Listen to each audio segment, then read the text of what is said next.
ዓለም አቀፍ የገበያ ጥናት ተቋም ትልቅ ዲስከሽንን አዘጋጅተዋል።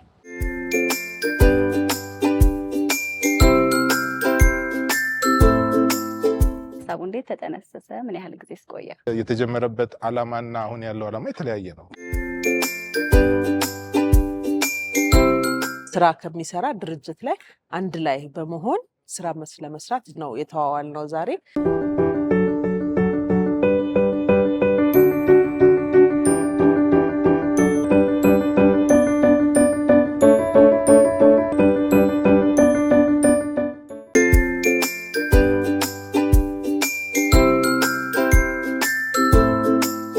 ሰላም ጤና ፍቅር በያላችሁበት ይድረስ። ዛሬ እንግዲህ ወፋችን በራ ማረፊያዋን በዚህ በሀያት ሪጀንሲ አደርጋለች። እዚህ የተገኘነው ዋስ ዓለም አቀፍ የገበያ ጥናት ተቋም ትልቅ ዲስከሽንን አዘጋጅተዋል። የኢትዮጵያን የሚዲያና የንግድን ዓለም ታሪክ የሚቀይር እንዲሁም ደግሞ ድርጅቶች እርስ በርስ ግንኙነትን የሚፈጥሩበት ትልቅ ፓናል ዲስከሽን ነው።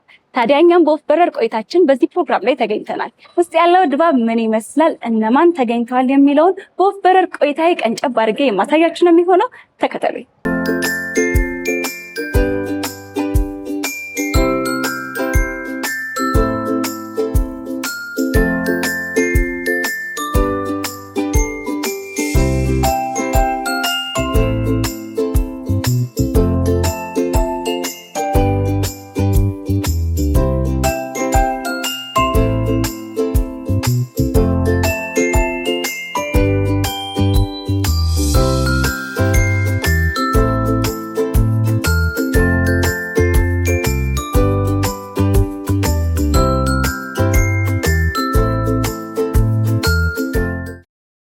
So nowhere other is this more important than Ethiopia. ከኢትዮጵያ በላይ ይህ ጉዳይ ይበልጥ አስፈላጊ የሆነበት ሌላ ቦታ የለም። ይህ በጣም ንቁ የሆነ ገበያ በልዩነት የበለጸገ እምቅ አቅም ያለውና በእድሎች የተሞላ ነው። ልዩ ስብስብነት ያለው ሲሆን ስኬትም ከመረጃ በላይ የሆነ ነገርን ይጠይቃል። ይዘትን፣ ባህላዊ ግንዛቤን፣ ሰዎች እንዴት እንደሚኖሩ፣ እንደሚያስቡ፣ እንደሚሰማቸውና ምርጫቸውን እንዴት እንደሚያደርጉ መረዳትን ይጠይቃል። የዛሬው ውይይት አስፈላጊ የሆነው ለዚህ ነው። በዋስ ኢንተርናሽናልና በካንታር መካከል ያለው አጋርነትም እንዲህ ያለ አስደሳች ምዕራፍ የሆነው ለዚህ ነው።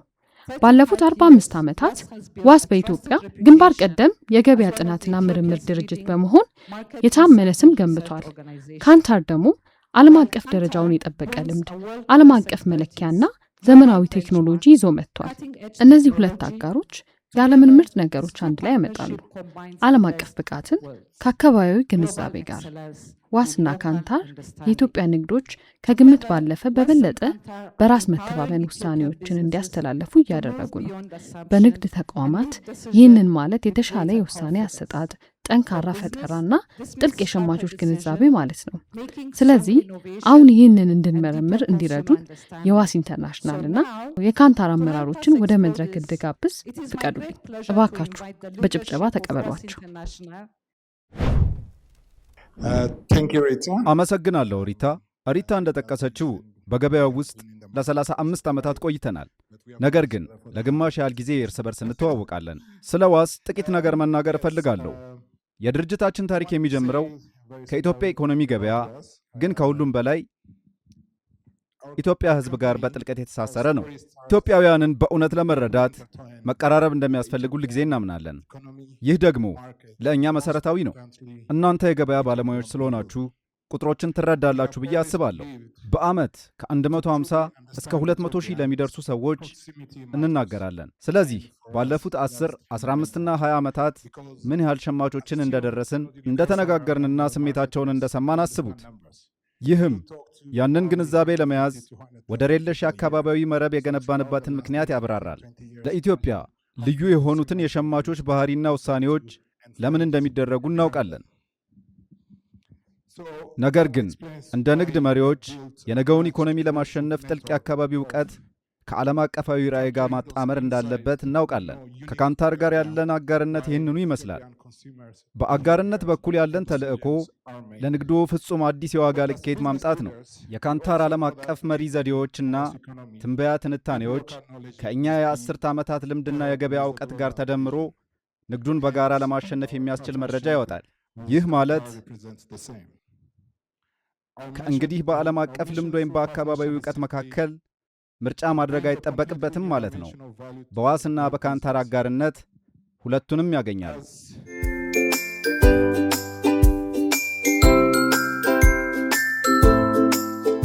ሰላም፣ እንዴት ነህ? እንታወቅ። ሰላም፣ ስሜ ፌራው ይባላል። የዋስ ኢንተርናሽናል ማኔጂንግ ዳይሬክተር ነኝ። ዛሬ የነበረው ፕሮግራም ባንተ እይታ እንዴት ነበር? ቆንጆ ነበር ወይ? ምን ተሰማ? ከሞላ ጎደል እንዳውም ከ90% በላይ ሰክሰስፉል ነበር ብያለሁ። ዋናው ዓላማችን የነበረው ላይክ ማይንድድ ቢዝነስ ሊደሮችን አግኝተን አብሮ መወያየት እና ወደፊት ማርኬት ምን ይመስላል የሚለውን ነገር መወያየት ነበረ። በሁለተኛ ደረጃ ደግሞ አሁን ብዙ ጊዜ ስለ ምርትና ስለ ሰርቪስ ሲወራ ሰው ኮንሱመሩን ተጠቃሚውን ሳያውቅ የምርት ማምረትና ወደ ማርኬት መውጣትና ከሰርኩ የማለትን ሀሳብ ተጠቃሚውንና ህዝቡን ያማከለ ቫሊዩን፣ ፓሽኑን፣ ፍላጎቱን፣ ዋጋውን፣ ኪሱን ያማከለ ፕሮዳክት ለማምረትና የመስማት እድላቸውን ሞር ቫሊዩ እንዲሰጡት የማድረግ ስራ ነው የምንሰራው። ስንሰራ የነበረውም ባስ 35 years እሱ ነው። ያንንም ለማስታወስና ከክላይንቶቻችን ሆነ ማርኬት ሊደሮችን ለማስታወስና እንዲጠቀሙ የማድረግ የመጀመሪያ ስቴፕ ነው። ጎይንግ ፎርዋርድ የዚህ አይነት ኢቬንቶች እና የዚህ አይነት ኮሚኒኬሽኖችን እያሰፋን፣ እያስተማርን፣ እያሳወቅን የምንሄድበት ዓላማ ይዘን ነው ያወጣነው። እንደዚህ አይነት የቢዝነስ ፓናል ዲስከሽኖች መደረጋቸው ለሀገራችን እንዲሁም ደግሞ ዛሬ እዚህ ተገኝተው ለነበሩ ድርጅቶች ምን ይጠቅማል ብለህ ታስባለህ?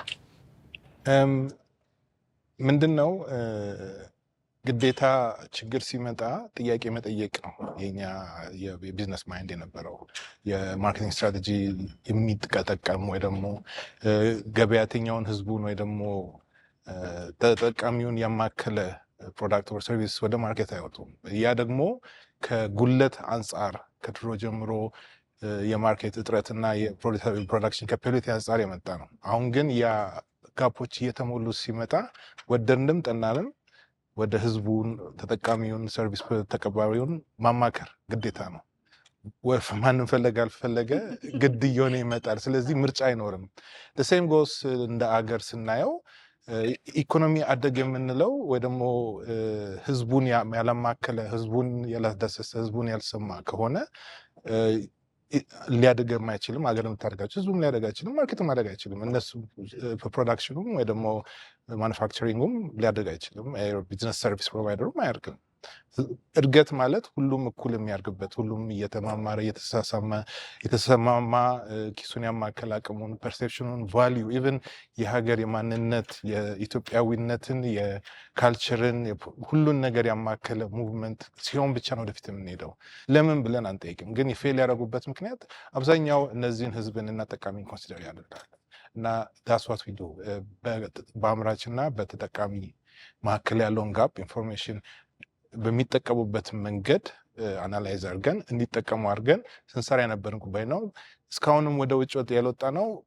በጥናት የማመን እንዳልኩሽ ጉለት ስለነበረ የተመረተውን መጠቀም አቅምም ስላልነበረ ነበረ። አሁን ግን ኮምፒቲሽን ማርኬቱ እየሰፋ ሲመጣ፣ ኪስም እየጠበበ ሲመጣ ያንን ያማከለ ፕሮዳክትና ሰርቪስ ሲመጣ ሁሉም ጥያቄ እየጠየቀ ሲመጣ እኛ ደግሞ ወደፊት ወጥተን ይህን ነገር ሊድ ለማድረግ ወስነን ከፓርትነሮች ጋር የውጭ ኢንተርናሽናሊ ያሉት ሳይንሶች፣ ቴክኖሎጂዎች እና ኢንፎርሜሽን ኤአይን የጨመረ ያማከለ ሎካል ኖሌጅ ከኢንተርናሽናል ኢንሳይት እና ሜቶዶሎጂ ጋር ይዘን ወደ ኢትዮጵያ ማርኬት ላይ ለማስፋፋት ዓላማ ይዘን የተነሳ ነው።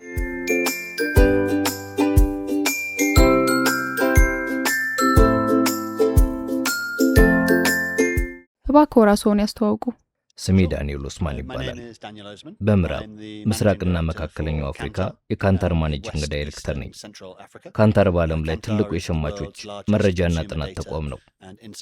በዓለም ዙሪያ ከ80 በሚበልጡ ሀገሮች ውስጥ ከ10,000 በላይ ሰራተኞች ያሉ ሲሆን የዓለምን ትላልቅ ብራንዶች የንግድ ስራዎቻቸውን እንዲቀርጹና እንዲያሳድጉ ይረዳል። ዛሬ እዚህ የተገኘ ነው ለምንድን ነው?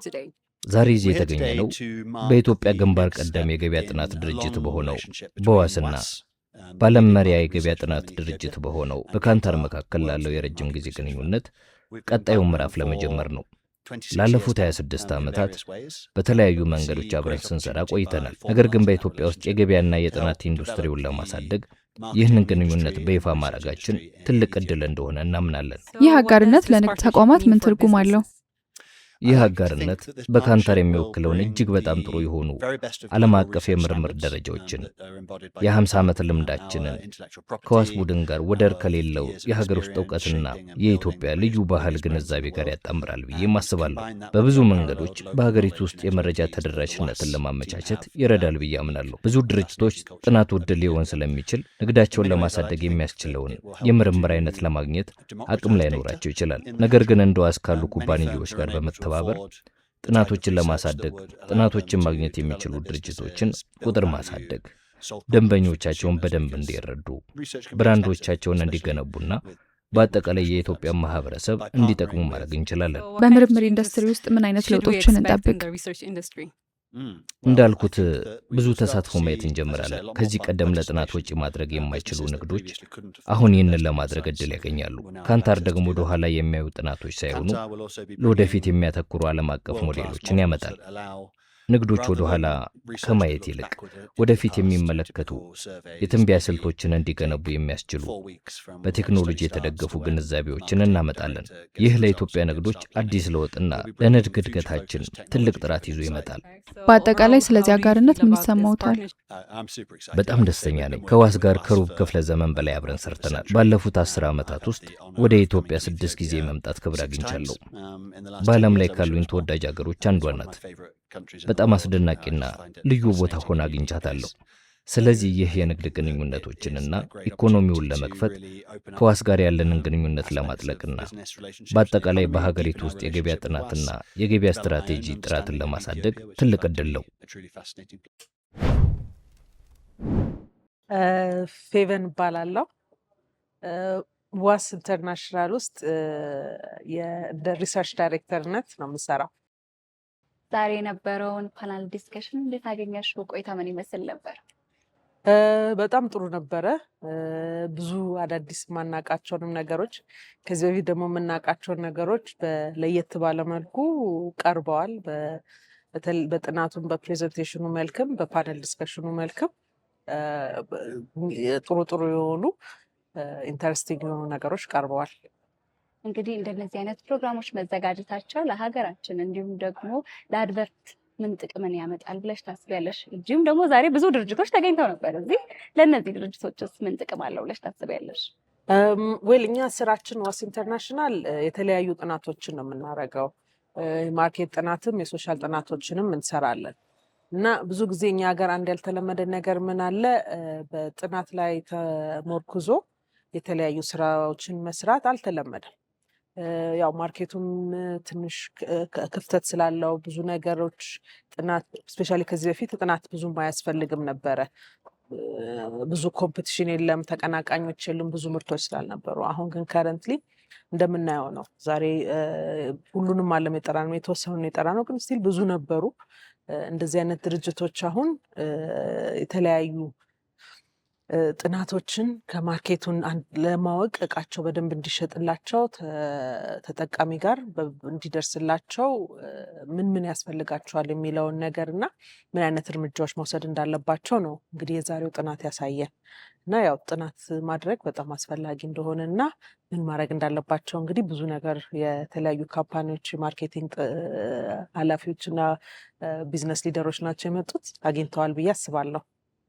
እንግዲህ ዋስ የተለያዩ መረጃዎችን ጥናቶችን ወደ ህዝብ ይፋ ያደርጋልና ህዝቡ ታማኝነቱ ጥያቄ ይሆንበታል ብዬ አስባለሁ። እና ታማኝነቱ እንዴት ነው? እንዲሁም ደግሞ ፕሮሰሱስ እንዴት ነው?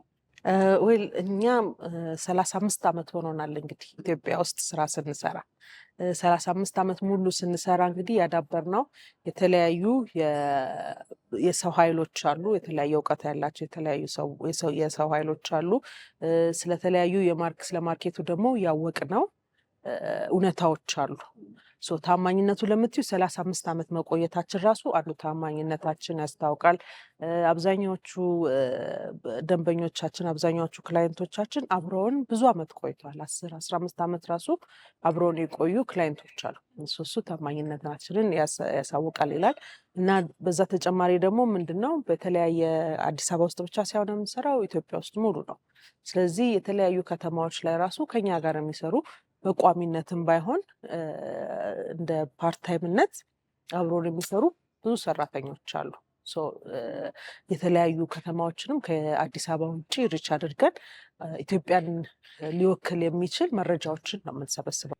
ስለዚህ በየቦታው ሴሌክቲቭ የሆኑ ሰዎች አሉ ኢንፎርሜሽንን ወደ እናንተ የሚያመጡላችሁ ማለት ነው ሳይሆን ያው ጥናት ስናደርግ ምንድነው ስለ አንድ ቶፒክ ይኖረናል። አንድ ክላይንት መጥቶ እንደዚህ አይነት ጥናት ስሩልን ይለናል። ያንን ይዘን ጥያቄዎች እናወጣለን። ያንን ለደንበኞቻችን እንደዚህ መልስ ሊሰጥ ይችላል የሚለውን ጥያቄዎች እናወጣለን።